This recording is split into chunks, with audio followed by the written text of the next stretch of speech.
राज्यसभेच्या 37 जागांसाठी 16 मार्च 2026 रोजी निवडणूक प्रक्रिया पार पडणार आहे। या पार्श्वभूमीवर महाविकास आघाडी आणि महायुतीकडून सध्या जोरदार तयारी सुरू असल्याचं पाहायला मिळत आहे। राष्ट्रवादी अजित पवार गटाचे ज्येष्ठ नेते मंत्री छगन भुजबळ हे आज नाशिक दौऱ्यावर आले।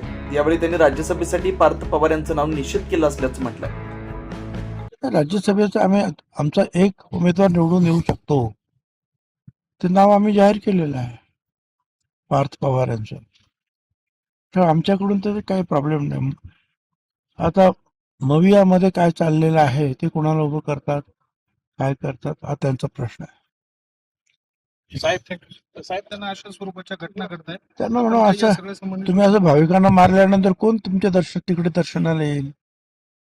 तर ज्यांनी अशी मारहाण केली असेल, तो भाविक जर चुकीचं काहीतरी वागलं असेल तर त्याला पकडून पोलिसांच्या ताब्यात द्यायला पाहिजे। पण मारहाण करत जर आपण बसलो तर त्याला जास्त कुप्रसिद्धी मिळते आणि त्यामुळे नाव खराब होतं आपलं। तसेच 2 दिवसांपूर्वी झालेल्या त्र्यंबकेश्वर मंदिरातील मारहाण प्रकरणी देखील सांगताना त्यांनी भाविकांना मारल्यावर कोण दर्शनाला येईल, तो चुकला असेल तर त्याला पोलिसांच्या ताब्यात द्यायला हवं होतं असंही यावेळी त्यांनी सांगितलंय।